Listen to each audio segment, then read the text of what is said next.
अस्सलाम वालेकुम नाज़रीन, आप देख रहे हैं प्रोग्राम 7 बजे और मैं हूं आपका मेज़बान गौहर बट। बड़ी अहम डेवलपमेंट्स हुई हैं जब से मियां नवाज शरीफ साहब पाकिस्तान वापस आए हैं। आज उन्होंने खुद को कानून के आगे सरेंडर किया और इस्लामाबाद हाई कोर्ट की जानिब से उनको 26 अक्टूबर तक यानी 2 रोज़ तक मजीद हिफाजती ज़मानत जो है वो दे दी गई है। यानी उनकी ज़मानत में 2 रोज़ की तोसी कर दी गई है। इससे पहले वो तोशाखाना केस के अंदर एहतसाब अदालत में पेश हुए और वहाँ पर भी उनकी ज़मानत में तोसी की गई और उनके दायमी वारंट जो हैं वो ख़त्म कर दिए गए। इस सारे इशू के ऊपर हम बात करेंगे और हमारे साथ स्टूडियोज़ में मौजूद हैं दो बहुत सीनियर सहाफ़ी, सैयद फैसल शकील साहब और उनके साथ मौजूद हैं जनाब नूरुल्लाह साहब। तजियागार हैं दोनों और बहुत गहरी नज़र रखते हैं सियासत पर भी और अदालती मामलात के ऊपर भी।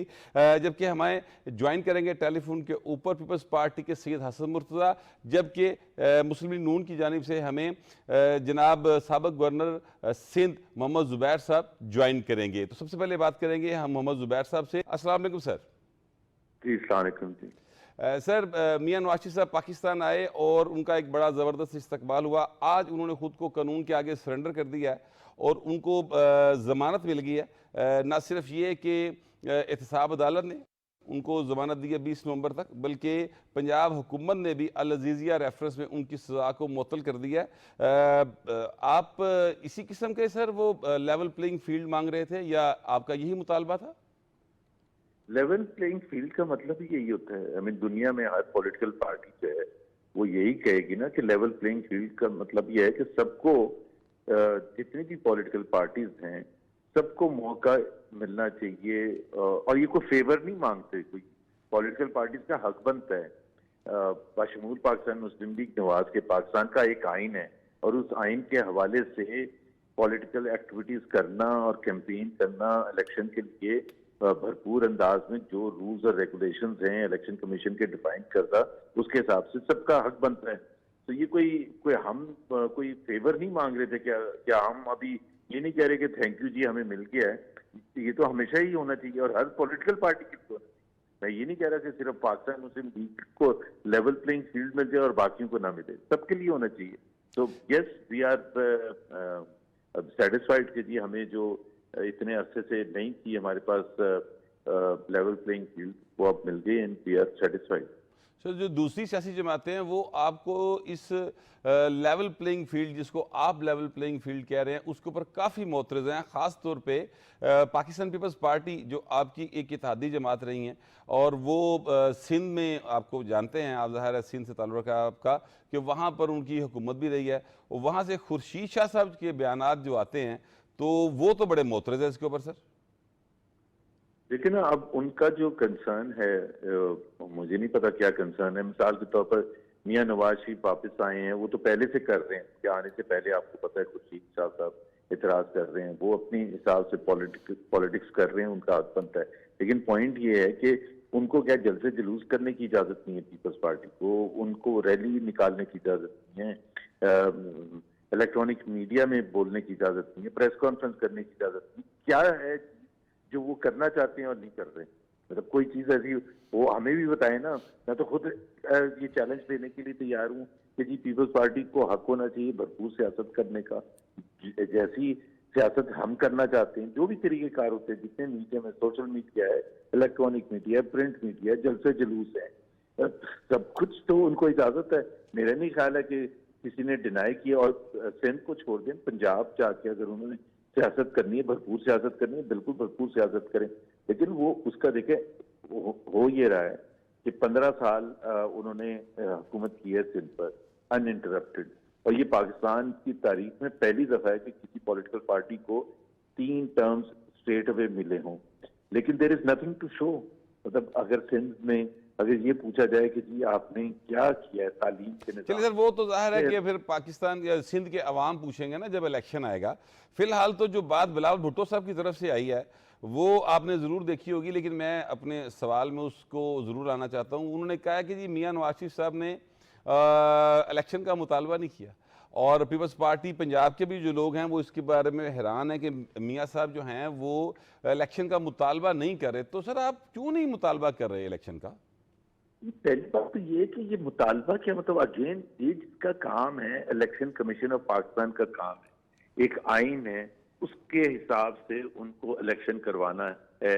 90 दिन के अंदर, ठीक है, क्योंकि असेंबली तहलील की गई थी उसके टर्म मुकम्मल होने से पहले।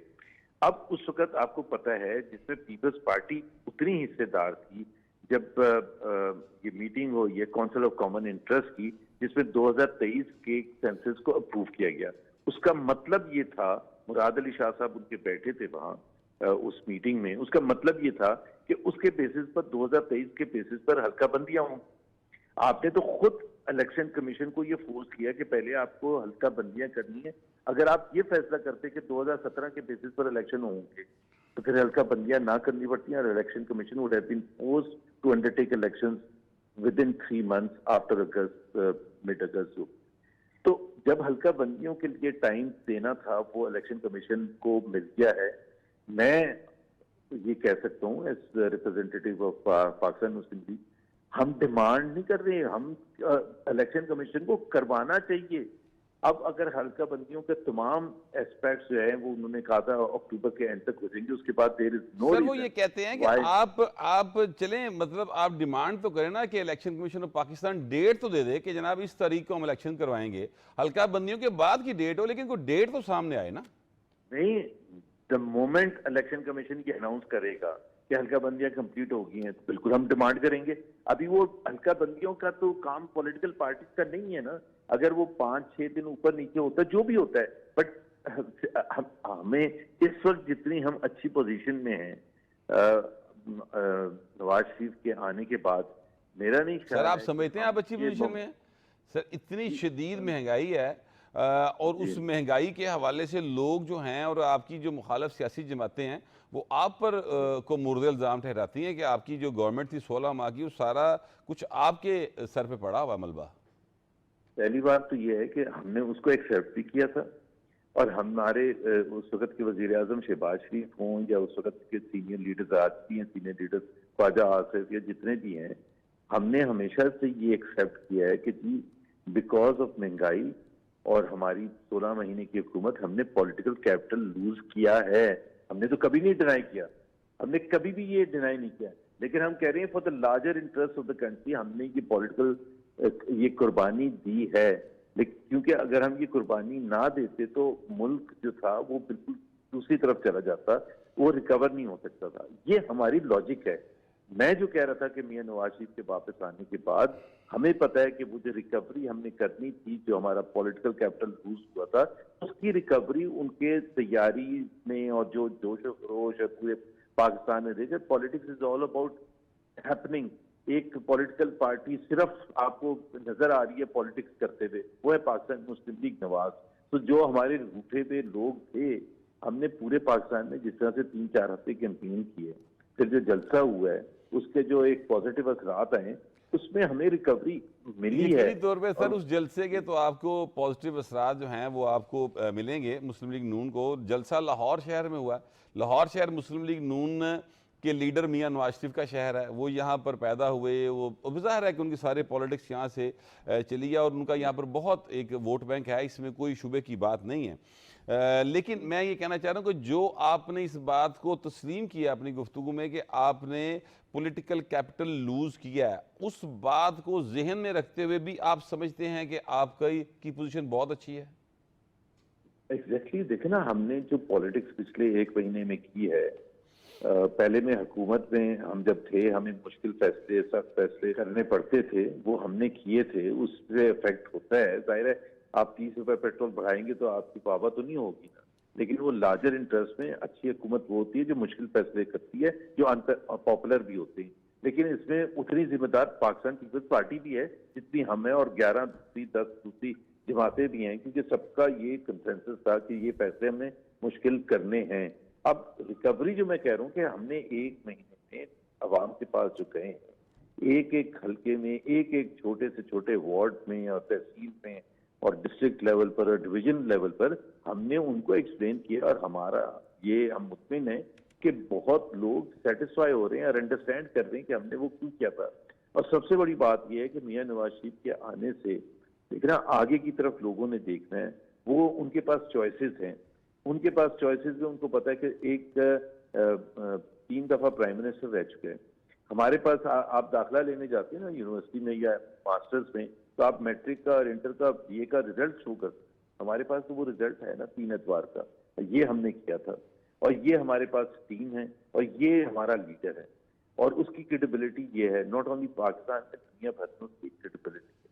तो वो तमाम पहलू जो हैं, हमें बिल्कुल इत्मीनान है कि अवाम को हम कन्विंस करने में कामयाब होंगे दैट इस दफा जो इकोनॉमिक चैलेंजेस हैं जो शदीद हैं, खासतौर पर आम पाकिस्तानी के लिए, गरीब मतवस्त तबके के लिए, वो उसी वक्त हो सकते हैं जब एक क्रेडिबल प्राइम मिनिस्टर है और उसके पास टीम हो और वो करने के लिए तैयार हो। ये भी मैं आपको बता दूं, इस वक्त के इकोनॉमिक चैलेंजेस पहले कभी भी नहीं थे।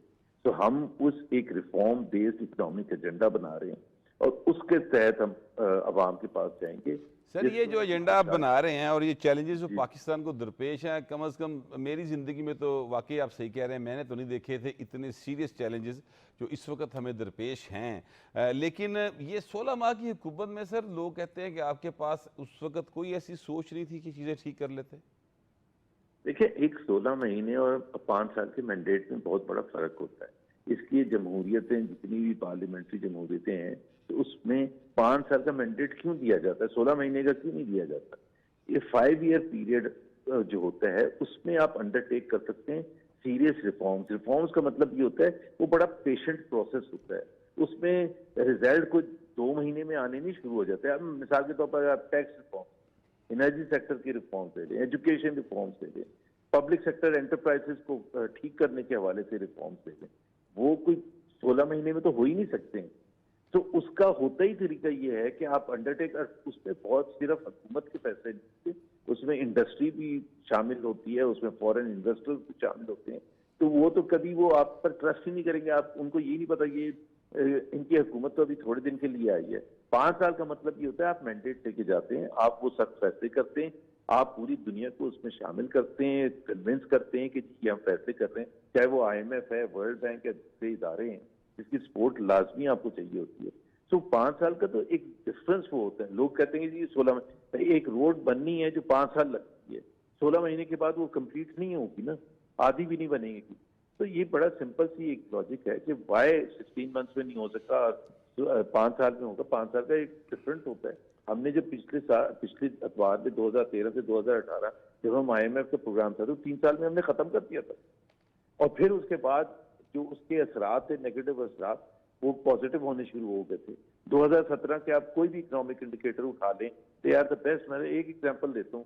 मतलब आप सोचे ना कि स्टॉक मार्केट आज 51,000 पर है और ये 6.5 साल के बाद इस पोजीशन पर आई है। स्टॉक मार्केट आज से 6 साल पहले $100 बिलियन उसकी मार्केट वर्थ थी, आज $26 बिलियन है। तो यार पाकिस्तान को तो ऊपर जाना चाहिए था ना, वो आज $300 बिलियन होनी चाहिए थी इकोनॉमिक पर। पॉइंट्स आज इंडेक्स आपका 1 लाख पॉइंट्स के करीब होना चाहिए था, ये उससे ऊपर होना चाहिए था। इसी तरह से जो आपने 2 करोड़ लोगों को हमने सतह गुर्बत से ऊपर लेके आए थे, वो पिछले 4 साल में 2 करोड़ नीचे चले गए हैं। तो वो तो एक तसलसल होता है पॉलिसीज का, जिसके असरात आने शुरू होते हैं, चाहे वो महंगाई कम करने के हवाले से हो, या बेरोजगारी कम करने के हवाले से हो, या गुर्बत कम करने के हवाले से हो। मैं सर ये पूछना चाह रहा था कि मियां नवाज शरीफ साहब का जो पाकिस्तान आमद है उसके बाद सिंध में जाहिर है कि आपका सही मैच पड़ना है जो पीपल्स पार्टी के साथ। तो क्या आप ये समझते हैं कि पीपल्स पार्टी को आप वहां पर शिकस्त देने में कामयाब हो जाएंगे? शिकस्त का देखिए, पीपल्स पार्टी एक मेजर फोर्स है सिंध में, इसमें कोई डिनाई नहीं कर सकता। और पिछले 15 साल की बात नहीं, उससे पहले भी ज्यादातर सिंध में पीपल्स पार्टी जीती है 1970 लेके, mostly except for I think एक दफा शायद। तो पीपल्स पार्टी का कोई डिनाई नहीं करता, और ये मेरा ख्याल है एरोगेंस हो कि इस चीज को डिनाई करना कि peoples party is a major force, और हमें कोई इसमें कोई गलतफहमी नहीं है। लेकिन ये जरूर मैं कह सकता हूँ कि इस दफा पीपल्स पार्टी का हम भरपूर मुकाबला करेंगे, और हम डायरेक्टली मुकाबला करने के काबिल हैं भी। लेकिन मुकाबला करने, एक तो हम we are a federal party and it's not just about कि हम GT रोड पर जीत जाएं और इस्लामाबाद में हुकूमत बना लें, लेकिन उसके साथ साथ हमें तमाम सूबों में अपनी रिप्रेजेंटेशन शो करनी है और भरपूर अंदाज में शो करनी है। हमारे पास बड़ा अच्छा भी है, हमारा रिकॉर्ड भी है, हमारे पास क्रेडिबिलिटी भी है, और साथ साथ पीपल्स पार्टी की 15 साल की परफॉर्मेंस भी है, जो कि बहुत ही मीडियोकर परफॉर्मेंस है रही है। तो जाहिर बात है यहाँ के अवाम का मसाइल है, तालीम के हवाले से, सेहत के हवाले से, साफ पीने के पानी के हवाले से, पब्लिक ट्रांसपोर्टेशन के हवाले से, दूसरे जो उनके मसाइल हैं, मतलब मैं आपको सिर्फ एक एग्जांपल देता हूँ कि 40% पाकिस्तानी बच्चे जो हैं 5 साल से कम, वो स्टंटेड हैं। सिंध में सबसे ज्यादा है, हर 3 में से 2 बच्चा स्टंटेड है 5 साल से कम। भाई क्यों? पंजाब में ऐसा क्यों नहीं, केपी में ऐसा क्यों नहीं है? तो ये चीजें, ये तो मैंने आपको सिर्फ एक एग्जांपल दी है। तो हम जाहिर सी बात है अवाम को, जो आम लोग हैं, उनकी खुशहाली की बात करेंगे, उनके लिए तालीम की बात करेंगे, उनके लिए सेहत की बात करेंगे। हम ये खड़े होके कराची में कह सकते हैं, शहबाज शरीफ खड़े होके कराची में ये कह सकते हैं कि हम कराची वालों मुझे वोट दो, मैं कराची को लाहौर जैसा। सर शहबाज शरीफ कह सकते हैं तो मियां नवाज लेकिन शरीफ को आप सिंध का दौरा की दावा नहीं देंगे? सर सर पूरी बात सुनते हैं। क्या बिलावल भुट्टो लाहौर में खड़े होकर ये कह सकते हैं कि लाहौरियों मुझे वोट दो, मैं लाहौर को कराची जैसा बना दूंगा? नहीं कह सकते ना, उनको भी पता नहीं कह सकते हैं। तो मेरा ख्याल है कि ये तो बड़े, इससे ज्यादा स्टार्क डिफरेंस क्या हो सकता है? सर मियां नवाज शरीफ को सिंध का दौरा कब करवा रहे हैं सर? अभी जाहिर सी बात है पॉलिटिकल एक्टिविटीज शुरू होंगी तो वो आएंगे, जरूर आएंगे। हमारे पास फॉर्चुनेट हम ये हैं कि हमारे पास एक नवाज शरीफ तो सबसे बड़े लीडर है, मरियम नवाज आएंगी तो यहाँ आप देखिएगा होता क्या है। बहुत शुक्रिया मोहम्मद जुबैर साहब, आपने अपना वक्त निकाला और हमें जो बताया कि सिंध के क्या हालात हैं और लेवल प्लेइंग फील्ड क्या है, और उस पर जो दीगर सियासी जमातें उनके एतराज़ात के हवाले से आपने बड़ी खुल के बात की है। तो इस वक्त हुआ ब्रेक लेने का, और ब्रेक के बाद आएंगे तो हमारे स्टूडियोज़ में जो सीनियर सहाफ़ी मौजूद हैं उनसे इस बारे में बात करेंगे कि मियां नवाज शरीफ साहब को के साथ या मियां नवाज शरीफ साहब के हवाले से मेरा ख्याल ये जुमला या मिसरा इसको फिट आ सकता है कि वो आया, उसने देखा और फतह कर लिया। ये सूरत हाल जो है ये बाकी सियासी रहनुमाओं के साथ है या नहीं है, इस पर आकर मैं अपने जो स्टूडियोज़ में लोग मौजूद हैं, दोस्त मौजूद हैं, सीनियर तजिया निगार हैं, उनसे बात करेंगे। फ़िलहाल take a break.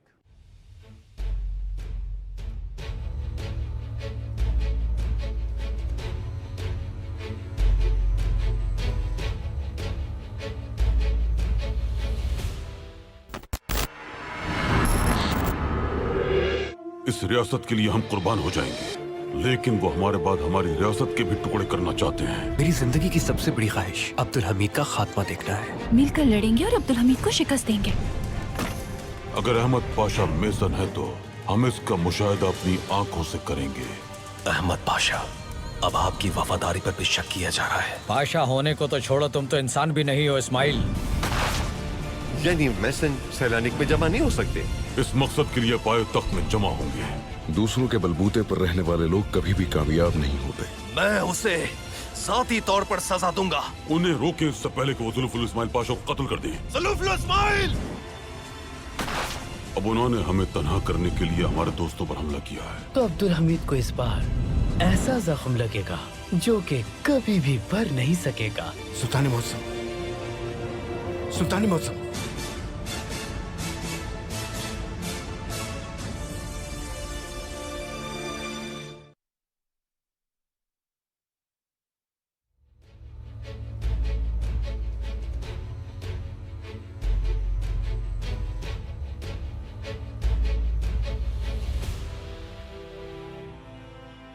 Welcome back. Break पर जाने से पहले हम आपको बात कर रहे थे मोहम्मद जुबैर साहब से, और उनका जो मौक़िफ़ था वो आपने सुना। शकील साहब, आपने ये सारी सूरत हाल, फैसल शकील साहब सॉरी, मैं चूँकि आप जानते हैं कि थोड़ा सा सेकंड नेम ज़्यादा पुकारा जाता है, तो फैसल शकील साहब ये बताइएगा कि मियाँ साहब आए, उन्होंने देखा और फतह किया, ऐसी ही सूरत हाल लग रही है। माजी में इसकी कोई मिसालें हैं?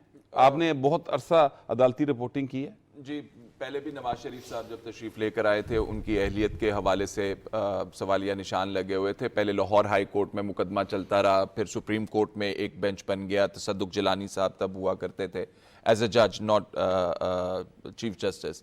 तो वो मुकदमा भी हमने देखा और उसमें भी उनको रिलीफ मिला था। नवाज, आपने कहा कि वो आए, उन्होंने देखा और फतह कर लिया।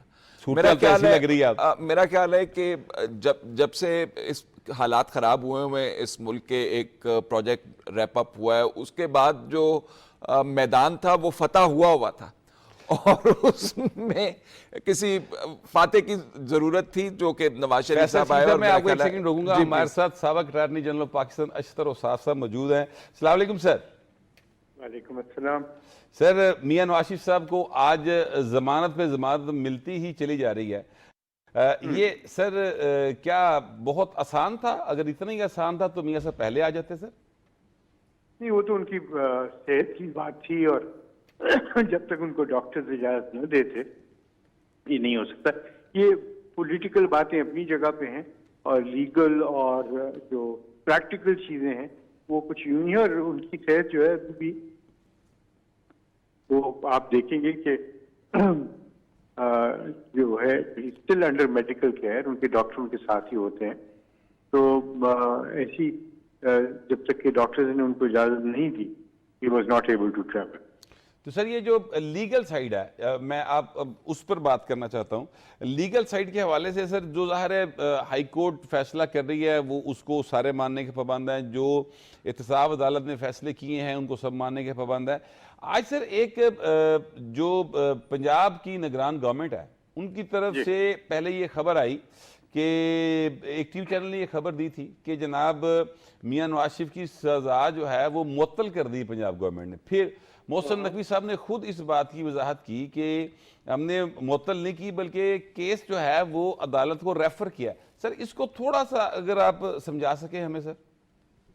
हाँ, 401 है सीआरपीसी की सर, सीआरपीसी। ओके। उस टिक में ऑप्शन मौजूद है सेंट्रल गवर्नमेंट की भी और प्रोविंशियल।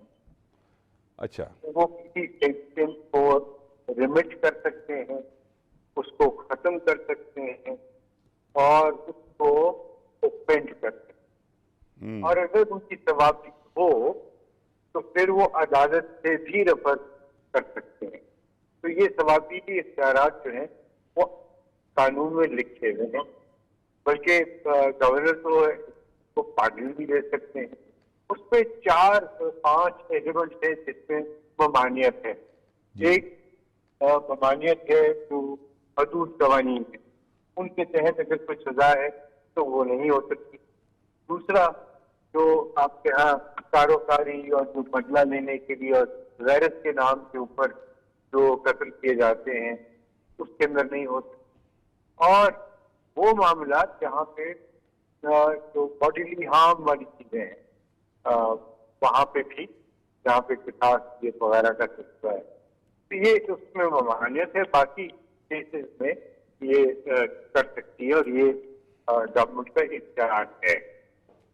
सर आज जो एहतसाब अदालत के अंदर मामला हुआ वो भी हमने ज़ाहिर है सारा टीवी के ऊपर वाच किया, और जो इस्लामाबाद हाई कोर्ट में गुफ्तगू हुई वो भी आपकी नज़र से शायद गुजरी हो। उसमें अदालत ने ये पूछा कि जो नैब के प्रोसिक्यूटर जनरल थे कि क्या आप मियां साहब को गिरफ्तार करना चाहते हैं, तो नैब के प्रोसिक्यूटर जनरल ने कहा जी हम गिरफ्तार नहीं करना चाहते, जिसके बाद 2 दिन की तोसी कर दी गई। सर ये सर कोई थोड़ा सा यानी अजीब बात नहीं है कि एक शख्स जिसको नैब के केस की में 2 दफ़ा सजा हुई है और नैब का प्रोसिक्यूटर जनरल उनको गिरफ्तार करना चाहता ही नहीं है। सर हाँ, ये लीगली आपको जरूर लग रहा होगा कि ये कोई अचंभे की बात है या एक ऐसी सिचुएशन है जिसके ऊपर सवाल बनते हों, लेकिन मेरे नज़दीक ये ऐसी कोई अचंभे की बात नहीं, ये कवानीन की बात है,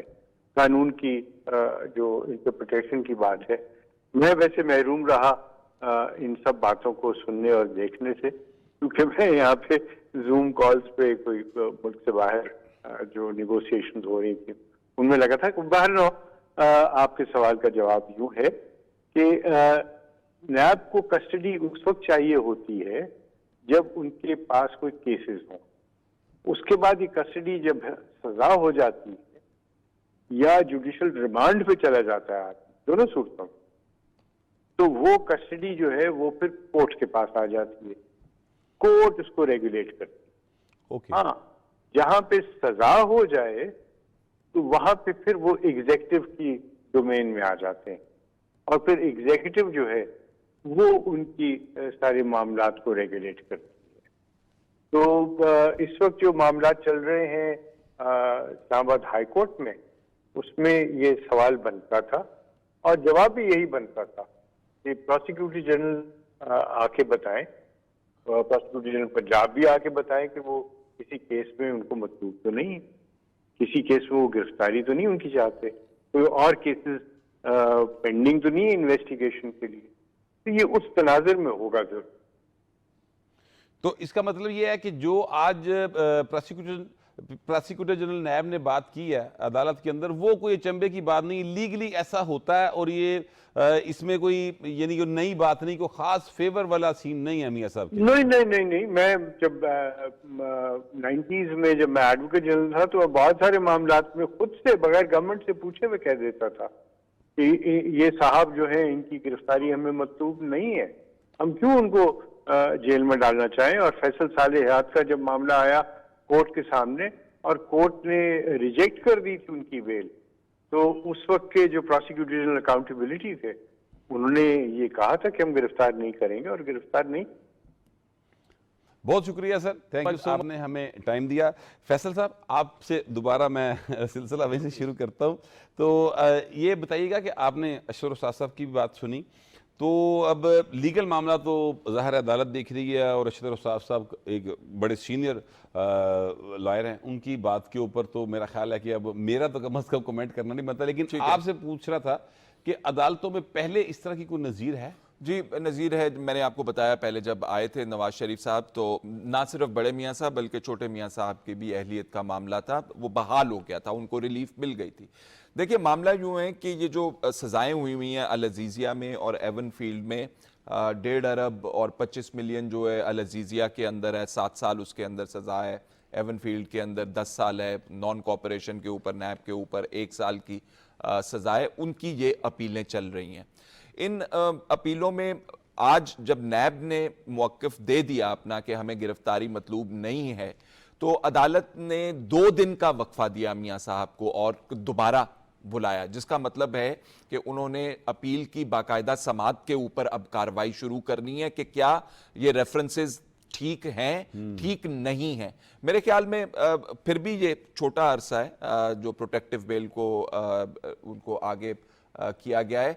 फैसला अब ये होना बाकी है कि क्या ये रेफरेंसेस कल अदम करार दिए जाते हैं, क्या इनके अंदर पार्शल रिलीफ मिलती है या फिर वापस नैब की अदालत में भिजवाए जाते हैं कि आपने ये ट्रायल रेफर किया जाता है। आपको पता है बेनजीर भुट्टो साहिबा का हुआ था, वापस बिल्कुल हुआ था, वो वापस सुप्रीम कोर्ट और ने फिर वो रिमांड किया था। उसमें मेरिट के ऊपर बरी हुए। जरदारी साहब चूंकि थे, ज़ाहिर बीबी की तो शहादत हो गई थी, लेकिन वो जरदारी साहब उस पर बाकायदा मेरिट के ऊपर बरी हो गए। बिल्कुल। अब जब एवन फील्ड के अंदर मरियम नवाज साहिबा को रिलीफ मिल चुका हुआ है और ये सारे के सारे केसेस की रीओपनिंग जो है पनामा से चल रही है, जिसमें सुप्रीम कोर्ट ने एक इम्प्लीमेंटेशन बेंच बनाया 5 रुकनी, इजाज अफजल साहब उन दिनों, एहसन साहब ने, इजाज अफजल साहब ने वो हेड करते हुए कहा जी के नवाज शरीफ साहब के साथ साथ इसहाक डार साहब, मरियम नवाज साहिबा, हसन हुसैन, तमाम लोगों के केसेस आप जो है ये खोल दें। तो ये लड़ी वहां से चल रही है पनामा से अकामा वाले मामले के अंदर, और उसमें आपको पता है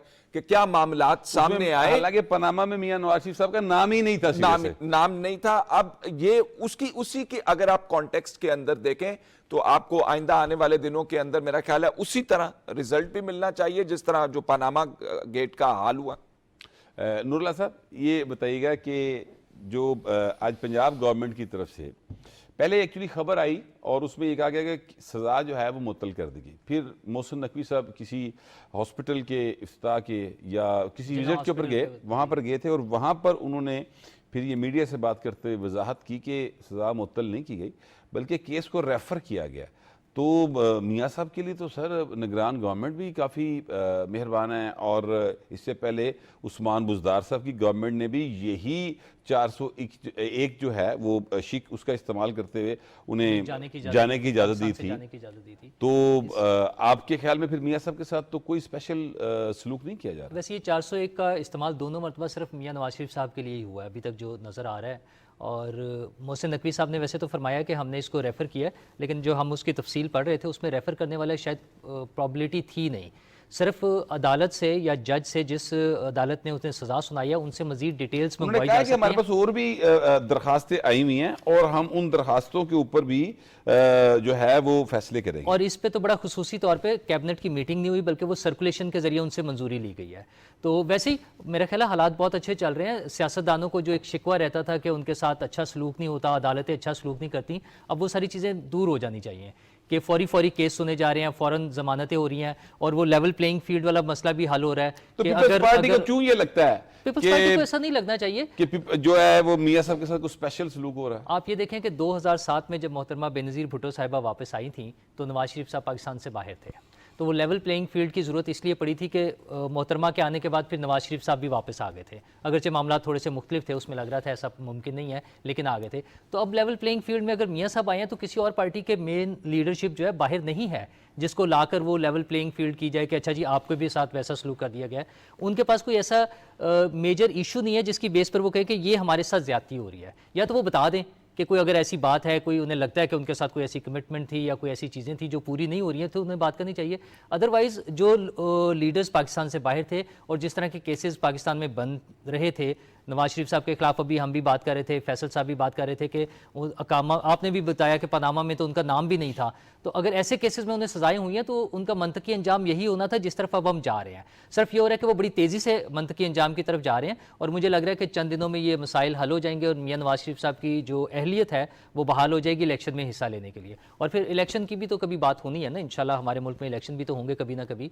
तो कभी ना कभी नहीं, बल्कि मैं तो जो ज़ाहिर है इलेक्शन कमीशन ऑफ पाकिस्तान की तरफ से एक प्रेस रिलीज आई थी उसके मुताबिक तो जनवरी के आखिरी हफ्ते में इलेक्शंस का कहा गया था। अब वो डेट अभी तक नहीं आई और पीपल्स पार्टी की जानिब से इस बात के ऊपर शदीद रद्द-ए-अमल है और वो बार बार इस बात पर जोर देते हैं कि कम से कम डेट का ऐलान जरूर कर दिया जाए। अच्छा, इस हवाले से वैसे एक चीज़ आप ये देखें कि अदालतें अब आज़ाद अदालतें मौजूद हैं। इस वक्त नूरुल्लाह साहब मुझे एक ब्रेक लेनी है, ब्रेक का कहा जा रहा है, तो मैं इस वक्त एक ब्रेक ले लूँ और वापस जब आएंगे तो उस वक्त हमारे साथ पीपल्स पार्टी के रहनुमा जनाब सैयद हसन मुर्तज़ा साहब हमारे साथ मौजूद होंगे। उनसे जानेंगे कि उन्हें मसला क्या आखिर कि वो मियां साहब आए हैं और बड़ा उनको हो रहा है कि लेवल प्लेइंग फील्ड नहीं मिल रही, कौन सी लेवल प्लेइंग फील्ड वो चाहते हैं, इस पर उनसे बात करेंगे। लेकिन फिलहाल ब्रेक लेते हैं, take a break.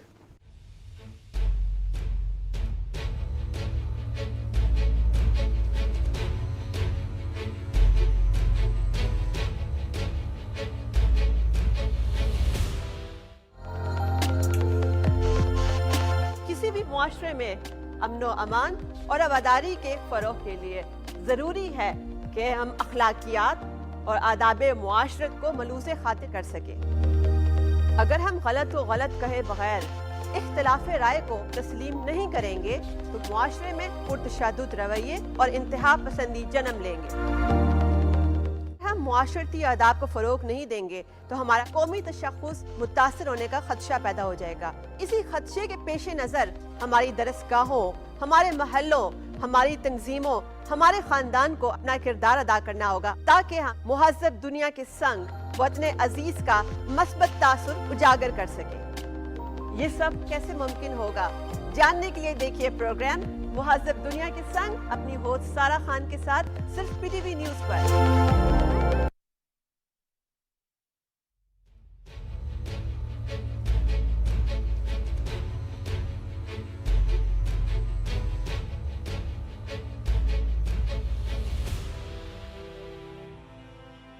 Welcome back. Break पे जाने से पहले हम बात कर रहे थे कि पीपल्स पार्टी जो है उनको बहुत ज़्यादा तहफ़्फ़ुज़ात हैं। लगता यह है कि जैसे मियां साहब को रिलीफ मिल रहे हैं उस पर उनको एतराज़ात हैं क्योंकि सैयद खुर्शीद शाह साहब या पीपल्स पार्टी की दीगर जो लीडरशिप है वो इस पर काफ़ी बयानात दे रही हैं और वो लीडरशिप के बयानात जो हैं उससे मुस्लिम लीग नून को काफ़ी जो है मुश्किल समझ लें या वो काफ़ी इसको बुरा मान रहे हैं इन बयानात का। तो हमारे साथ इस वक्त पीपल्स पार्टी के रहनुमा जनाब सैयद हसन मुर्तज़ा साहब मौजूद हैं, तो उनसे जानते हैं कि शाह साहब आपको आवाज़ आ रही सर? जी आ रही है जी। सर ये बताइएगा कि मियां साहब वापस आए हैं और आपका भी मुतालबा था कि मियां साहब वापस आएं, और वो वापस आए हैं। और पाकिस्तान के अंदर जो एक जमूद था सियासी सरगर्मियों का, उसमें ब्रेक आया, एक अच्छा ब्रेक आया। आपको क्यों लगता है कि ये लेवल प्लेइंग फील्ड नहीं है और अब मियां साहब को कोई खास रियायत दी जा रही है? बहुत शुक्रिया जी। देखें, मियां साहब के आने की हमें इंतहाई खुशी है। हम तो 2021 में भी हमने इस बात का इजहार किया आसिफ अली जरदारी साहब ने कि मियां साहब को वापस आना चाहिए और यहाँ पे आके अपना आईनी और सियासी किरदार अदा करना चाहिए। मुल्क को ज़रूरत है। हम किसी भी सियासी जमात को दीवार से लगाने के या उसकी क़यादत को दीवार से लगाने के कायल नहीं है। हम कहते हैं कि सब लोग मौजूद हों और सियासत जो है उसमें सारे हिस्सा लें। ये पीपल्स पार्टी का हमेशा मिजाज रहा है। अब जहाँ तक ताल्लुक है कि मियां साहब आए और उनके वापसी पे तो हमें खुशी हुई, लेकिन उस तरीकाकार पे हमें थोड़ा सा इतराज इस हद तक जरूर था, क्योंकि एक सियासी जमात है, एक नजरियाती जमात है पीपल्स पार्टी, और हमारा ये हक है कि हम उस पर आजादाना सोच भी सकें और उसे देख भी सकें। ये मुल्क तो कम अज कम जो है ये एक होना चाहिए, क्योंकि पिछली एक दहाई से हम ये सुनते आ रहे हैं दो नहीं एक पाकिस्तान। और अगर ये एक पाकिस्तान है तो क्या मुझे और आपको ये आज़ादी हासिल होगी? आप और मैं गलत सजा हुए होंगे, इस चीज़ की बहस नहीं है कि हम सजा याफ्ता हों और हम एयरपोर्ट पे उतरे और प्रोटोकॉल के जरिए हम जो है वो नादरा भी एयरपोर्ट पे मौजूद हो, पासपोर्ट भी एयरपोर्ट पे मौजूद हो, वहीं आपके बायोमेट्रिक हो रहे हो। सर ये बताइए, सर देखिए, मेरी सुन लें जी जी, और उस पे एम्बेसडर जो है वो आपको सी ऑफ करने आए। ये चीजें जो देखते हैं तो उस वक्त लगता है कि एक दाल में कुछ काला है। ये लेवल प्लेइंग फील्ड भी नहीं है और ये बिल्कुल इसी तरह है कि कंधा नहीं बदला, कंधा वही है, लाडला बदल गया है। 2018 को रिपीट किया जा रहा है, ये उसका रेपिटेशन है। तो इस पे अगर पीपल्स पार्टी अपने खदशात और ख्यालात का इजहार करती है तो इसमें मेरा नहीं ख्याल किसी को तकलीफ होनी चाहिए। सर ये बताइएगा कि जो मियां साहब आए हैं, तो मियां साहब और एक आम आदमी में बड़ा फ़र्क है सर। जिस तरह आसिफ जरदारी साहब में और एक आम आदमी में फ़र्क है, वो सदर रहे हैं, ये 3 बार वज़ीर-ए-आज़म रहे हैं, दोनों बहुत बड़ी जमातों के क्या कहते हैं वो लीडर हैं, उनके रहनुमा हैं। तो उनको अगर प्रोटोकॉल या उनका जो एक हिफाजती हसार उस हिसाब से रखा गया कि उनके लिए कोई प्रॉब्लम ना पैदा हो, तो सर इस पे तो एतराज नहीं करना बनता। बट साहब प्रोटोकॉल ही है। मियां साहब पिछली दफा चले गए, सौदा 10 साल का करके, वापसी पे इज्जत एहतराम के साथ उनको लाया गया 13 के अंदर, 8 के अंदर। फिर मियां साहब सीट ले गए 2018 के अंदर।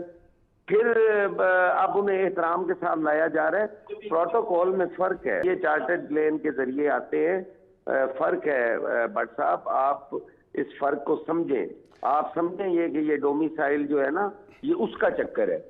अच्छा, ये आसिफ जरदारी साहब ने भी ये बात की थी कि डोमिसाइल का चक्कर है और पीपल्स पार्टी जो है वो इस हवाले से सोचती है। बहुत शुक्रिया सैयद हसन मुर्तज़ा साहब। नूरा साहब, आपने पीपल्स पार्टी तो बड़ी इस पर तपी भी है भाई, वो तो इस बात को बिल्कुल ही डिफरेंट रंग में देख रहे हैं। देखें, जो चीज़ें हो रही हैं ये कोई नई नहीं है। मैं फिर वही दोहराऊंगा कि ये बार बार इसी तरह से हो रही हैं, और अगर इनको तब्दील करना है तो पार्लियामेंट में आएँ, इलेक्शन के बाद जब बैठेंगे और इन चीज़ों के बारे में कोई कानून साजी कर लें और चीज़ों को मैनेज कर लें। अगर समझते हैं कि कोई सूबाई काबीना किसी सज़ा याफ्ता शख्स को रिलीफ नहीं दे सकती तो इस कानून को तब्दील कर दें। अगर सदर और वज़ीर आज़म वो सज़ाएँ माफ़ कर सकते हैं तो इसी तरह का ये भी रिलीफ मिल गया हुआ है। अगर इससे पहले भी लोग पाकिस्तान से बाहर जाने के बाद वापस आ जाते हैं तो मैं सॉरी मैं आपको काट रहा हूँ, उनका एतराज़ पीपल्स पार्टी का जो है ना, वो आपने भी सुना, बड़े सख्त अल्फाज वो इस्तेमाल कर रहे हैं। और साहब ये प्रोटोकॉल के ऊपर एतराज़ नहीं है इनको। देखिए ये उनके इत्तेहादी रह चुके हैं। जी मैं एग्जैक्टली ये कह रहा था कि ये जब इत्तेहादी होते हैं तब उन्हें ये बातें याद नहीं, ये उनको तब बातें याद नहीं आती, और तब ये भी कहते हैं कि नवाज शरीफ साहब के साथ उसी तरह ज्यादती हुई जिस तरह आसिफ अली जरदारी साहब के साथ ज्यादती हुई।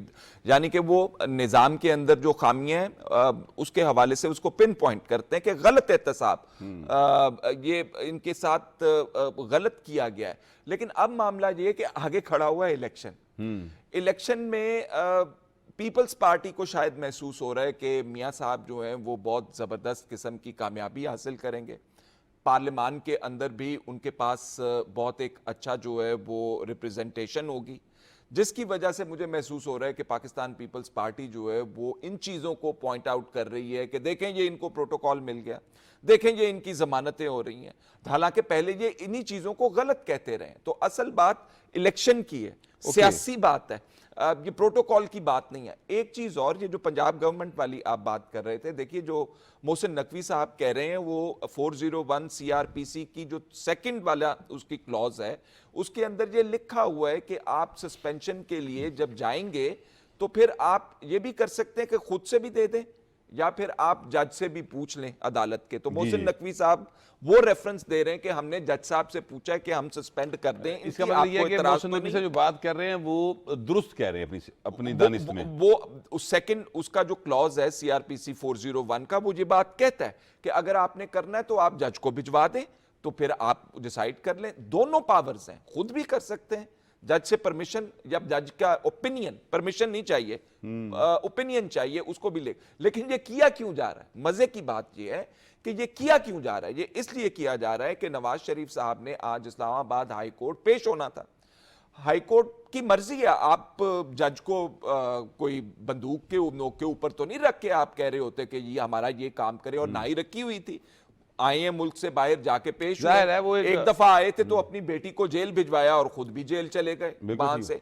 तो अब भी वो पेश होके आर्गुमेंट ही देने थे उन्होंने। तो ये मेरा ख्याल है कि किसी का किसी किस्म की कोई ऐसी इवेंचुअलिटी जिसके अंदर नवाज शरीफ साहब को कोई अंदर भेजना या बेल कैंसिल हो जाना या कोई निकल जाना, उसके अंदर से ना मैं एक्चुअली फैसल शील साहब, नवाज शरीफ साहब की जानिब से इलेक्शन की तारीख का मुतालबा ना आना, ये वो बात है जिसके ऊपर पीपल्स पार्टी कह रही है कि भी आप इतनी बड़ी एक जमहूरी सियासी पार्टी हैं, आपको अपनी तकरीर में ये मुतालबा तो करना चाहिए था कि आप डेट अनाउंस करें। देखें, जब आप काउंसिल ऑफ कॉमन इंटरेस्ट में बैठ के जहां पे शमूलियत सिंध की भी थी, सिंध के चीफ मिनिस्टर मुराद अली शाह साहब, साबिक चीफ मिनिस्टर, उस मीटिंग के अंदर तशरीफ रखते थे, जिसमें बैठ के इन्होंने चारों सूबों ने, सियासी पार्टियों ने यह फैसला किया था कि हम पहले मरदमशुमारी के नताइज के ऊपर हल्का बंदियां करवाएंगे, उसके बाद इलेक्शन होंगे। अच्छा, अब अगर ये आइन के अंदर दर्ज है, मालूम है कि इन्होंने किया हुआ है, बिल्कुल फिर पीपल्स पार्टी ऐसा क्यों कर रही है? नूरुल साहब, यही सवाल मैं आपसे भी करूंगा, लेकिन मैं फैसल साहब जवाब दे ले। मेरा ख्याल है कि इस वक्त इलेक्शन की दौड़ है जी। आपने अपनी अपनी मसल दिखाना है, बाजू दिखाना है, जोर दिखाना है और दूसरे को नीचा दिखाना है। इसके अलावा मुझे और नहीं समझ आ रही कि ये क्या हो रहा है। इसकी दो वजूहात हैं। एक तो ये सियासी बयान है, क्योंकि अगर वो बहुत सीरियस हैं इस हवाले से तो आज़ाद अदालतें हैं जिन पे सबको इस वक्त एतमाद है, स्पेशली नए चीफ जस्टिस के आने के बाद, और वहाँ पर वो उसका इलेक्शन का केस भी था, कल उसकी समाअत हो रही थी, तो पीपल्स पार्टी उसमें पार्टी बन जाती कि जनाब इलेक्शन नहीं हो रहा और इलेक्शन की डेट दें। वो ऐसा कोई सिलसिला नहीं है। दूसरी शायद वजह यह है कि उन्हें लग रहा है कि उनका स्कोप थोड़ा सा महदूद लग रहा है, उन्हें सिंध की हद तक है। वो समझते हैं कि जो अभी सेफ़ है सिंध, उसमें कोई दरार ना आए या कोई नई जो है इत्तेहाद डेवलप हो रहे हैं या कुछ इस तरह की चीज़ें ना हो जाएं, तो उसमें वो जल्दी हो जाएंगे, तो शायद उन्हें लगता है कि वो आसानी से खेल लेंगे। सर, इतनी सी बात है। दूसरी उसके अलावा थोड़ा सा ये समझने की में मुझे थोड़ी सी प्रॉब्लम हो रही है। देखिए, मियां साहब वापस आए हैं, हम सब ने उस जलसे को देखा है, वहाँ पर लोग जो थे उनसे, मैं तो बाकायदा तौर पे वहाँ पर मौजूद था, मैं मिला उन लोगों से, कई किलोमीटर तक मैं और इमदाद समरू साहब हमें पैदल जाना पड़ा कवरेज के लिए। तो जो लोगों की पार्टिसिपेशन थी उसको देखते हुए तो मुस्लिम लीग नून को भी सूट करता है कि फॉर इलेक्शन हो। बट सब कॉन्स्टिट्यूशनल प्रोविजंस हैं जिसके ऊपर इलेक्शन कमीशन ने काम शुरू कर दिया हुआ है। एक चीज उन्होंने ये अब पहले खत्म करके फिर आगे जाना है। अगर इस तरह की बड़ी वायलेशन हो रही तो काजी फायज ईसा साहब बैठे हुए थे आज, वो आज चीजें देख रहे थे, उनको कहते कि यार ये तो आइन और कानून के खिलाफ वर्जी हो रही है, तो इसको तो हमें ठीक करना चाहिए। तो वो मामला नहीं है, ये एक प्रोसेस तमाम स्टेक होल्डर्स ने एग्री करके शुरू करवा दिया हुआ है। और अब जो है, मैंने आपको पहले बताया, इलेक्शन का मामला है। एक चीज मैंने आपसे जरूर जिक्र करना है, मुझे 2 मिनट जरूर दीजिएगा। देखिए, ये नवाज शरीफ साहब अब अदालतों में पेश हो रहे हैं। पीपल्स पार्टी ये तो क्रिटिसाइज कर रही है कि जी आप इलेक्शन की तारीख नहीं मांगते, लेकिन ये नहीं कह रही कि ये किस किस्म का एहतसाब का अमल था जो अब मियां साहब के कदम पड़ने के बाद उल्टी उसकी गिनती शुरू हो गई हुई है। आज एहतसाब अदालत में जाते हैं, दायमी वारंट जो है उनका मंसूख हो जाता है। इस्लामाबाद हाई कोर्ट जाते हैं, उनका वारंट जो है वो भी सस्पेंड हो जाता है और अब अपीलों के ऊपर मामलात मेरिट के ऊपर देखे जाएंगे। तो ये कोई नहीं जानता कि ये हमारा वक्त किसने ज़ाया किया, ये कोई नहीं कहता कि अवाम का पैसा किसने ज़ाया किया, ये कोई नहीं कहता कि ये जो इतनी बड़ी एफर्ट की गई थी जिसमें लोग बाहर गए, पनामा में से कामे निकाले, पता नहीं क्या क्या डॉक्यूमेंट्स वहाँ से लेके आए, वो मोज़ैक फोंसेका और वो कावे मुसावी जो मिलियंस ऑफ डॉलर्स जो खर्च किए, किसी के कोई अदालत नहीं पूछेगी, कोई नहीं कहेगा कि ये हुआ क्या था।